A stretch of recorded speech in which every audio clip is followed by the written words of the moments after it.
This video is kindly sponsored by NordVPN. Hello and a very warm welcome back to the garden. Today's video is full of low-cost tips for organic pest control for your no-dig garden.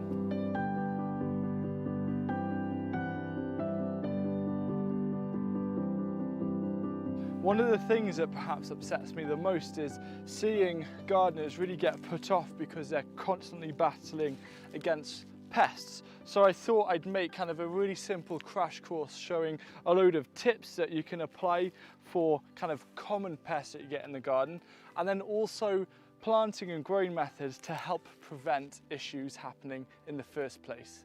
Firstly, I want to start with actually listing 5 different crops that I feel show a really strong resistance to pests. So if you can't grow anything, at least try growing these and still enjoy nice homegrown food. Jerusalem artichokes, also known as sunchokes, these are known to be so resilient to any kind of pest issues. In fact, in Jadam, they use Jerusalem artichokes and their tubers to create natural insecticides and pest deterrents, and they're also super productive. A really good pest-resistant plant to grow. The second crop for me is beetroot. I've been growing beetroot for many years. I've got some golden beetroot coming through here, and you can also eat the leaves as a really nice crop. It's kind of like a spinach alternative. But out of all of my years of growing beetroot, the only issue I've really had that's been serious with pests is later in the winter, some voles eating the roots. Apart from that, they've just been a really solid pest resistant crop. The third crop is actually a group of crops, and it's annual herbs. I've got dill here as a prime example, also coriander and parsley. The reason why pests don't like these is that they're incredibly aromatic and it can put off a lot of pests. And I've never had any issues with these 3 solid and productive and also beautiful crops. And I'd also throw borage into that mix as well. The next crop is actually garlic, and it's because it's also, like the other crops, really kind of potent and really strong.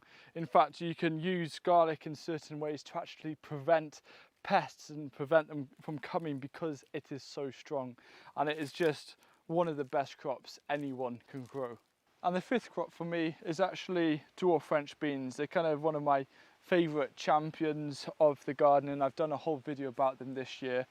I've never had any serious pest issues with them either.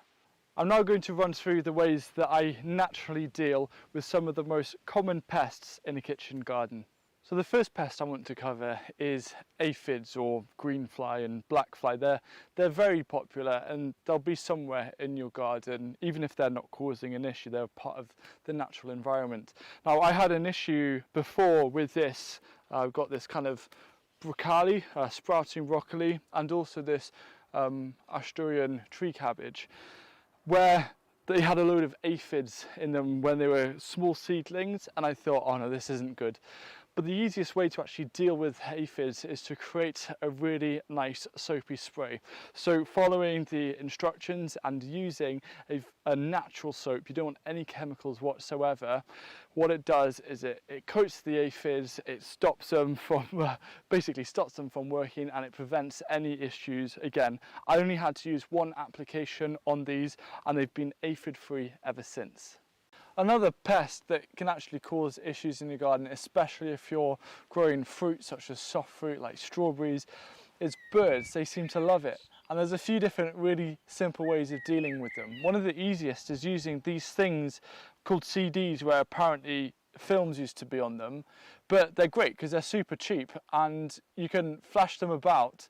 And what you do is you actually tie these to a series of strings, and they just hang from somewhere high, like a top of a garden gate or an archway, and they just naturally, kind of in the wind, just swing about, and that actually scares birds. They don't like it. So if you're trying to protect a certain area, putting up some of these and works really well, as you can tell, because if I was a bird, that would certainly annoy me. So the next pest is probably the one that kind of gets talked about the most, and it's slugs. And there's a couple of really simple things that you can do firstly in terms of prevention. The first is to actually grow seedlings on fairly big before putting them out, because when you're looking at them, if they have a little bit of damage, you have time to act because the whole plant is not destroyed. Whereas with, say, a row of lettuce like that, if you're direct sowing and the little seedlings are just appearing, they could get nibbled and destroyed right away.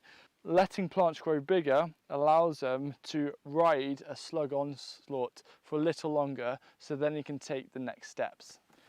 So one of the easiest ways to deal with slugs is to create a very simple slug trap using something like a plank and some water. So I've got a courgette here, and slugs are known to like things like courgettes.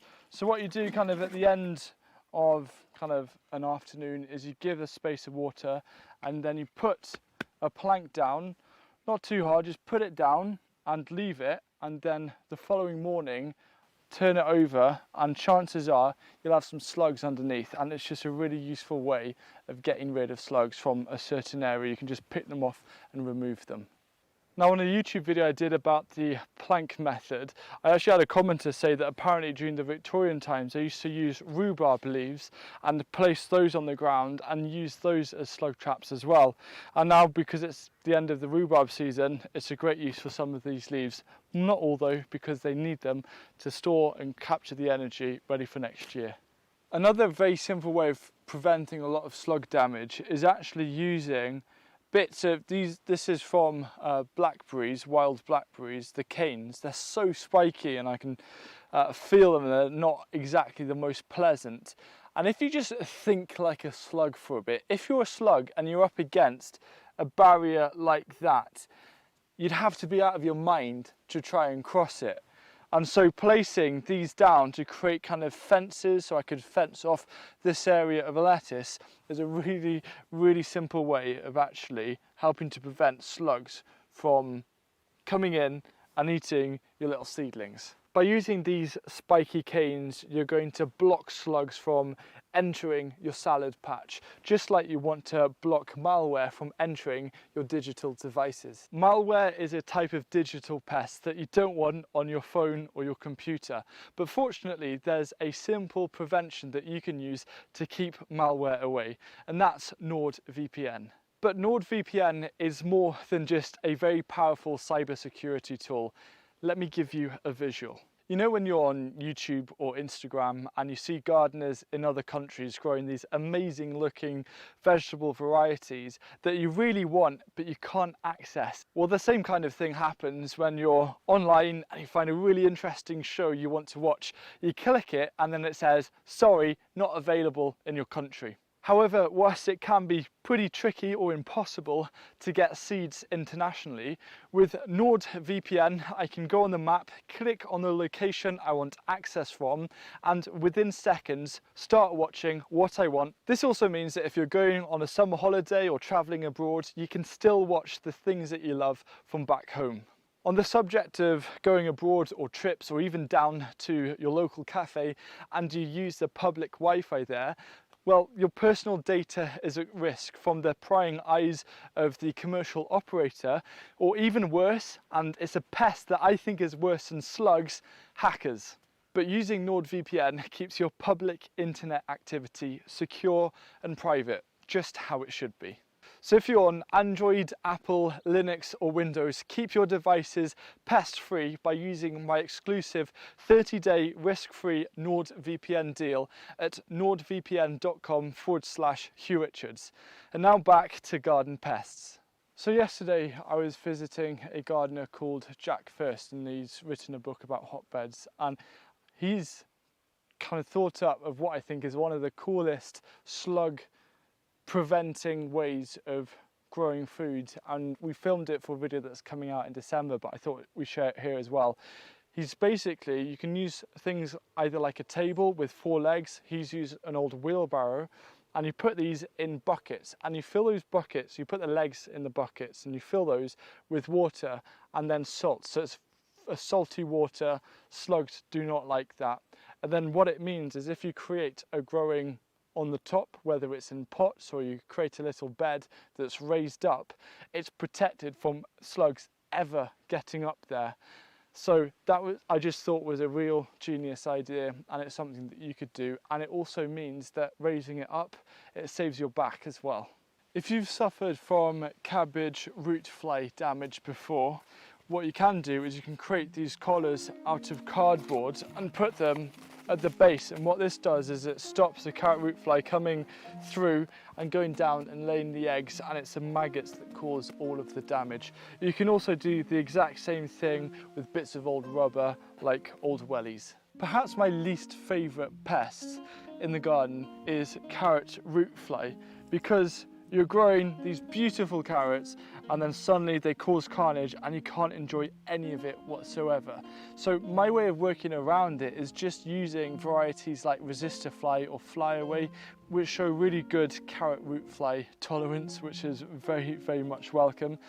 Another workaround that you can do is that they usually fly quite low, so under 2 foot or 60 centimetres. So you can build some kind of barrier with really fine mesh or even bed sheets around to stop them coming in. Another frustrating pest is a really small one. It's called flea beetle, and it's these tiny black beetles that seem to love lots of different brassicas. So things like turnips and radish and kale, for example, is where I've had it in the past.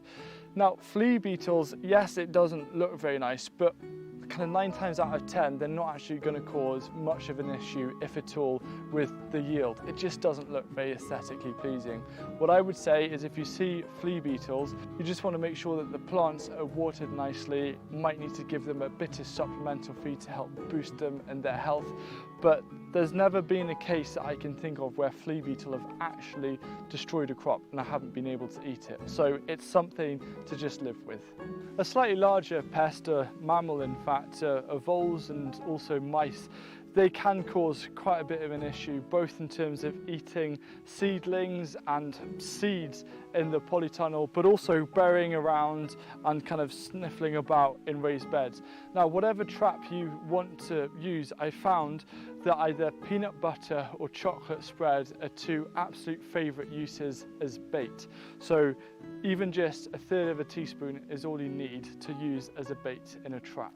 On the subject of mammals are rabbits, which can be quite a big issue, and they love a lot of the food that's inside the garden. And what you've got to do is think like a rabbit. So rabbits, if they come up against an object, for example a fence, they will bury directly beneath it to try and get underneath.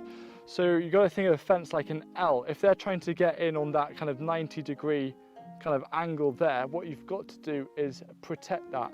Now, you could either kind of bury some kind of chicken wire underneath and it will kind of maybe distract them. What we use, and it's low cost because it will last forever, is we use this special 18 gauge rabbit proof wire netting that we actually bend out at the bottom and then cover with soil. So when the rabbits start digging in, they just come against this wire and there's no way that they can chew through that. I've just shared some of the real simple ways that you can deal with some of the pests, and there's almost unlimited ways. However, I don't think there's anything that's more important than actually breeding and kind of bringing in your own anti-pest army. And that's through biodiversity. For me, nature is my best pest control, because nature is about balance. It wants to create an equilibrium. And for me, it's actually about creating the spaces, i.e. growing plants that encourage lots of different beneficial insects into the garden. So things like parasitic wasps, for example, are an excellent thing that you need to deal with all sorts of things. For example, aphids or cabbage white caterpillars. And to bring in those, you need the flowers. You need lots of different flowers. And it's just a real nice magnet to pull nature and wildlife into your garden and then give it a space to get to work and use its magic. By growing things such as annual herbs and letting those flower, growing annual edible flowers, letting some of your vegetable flowers, my favourite are leeks, for example, when they flower it looks amazing.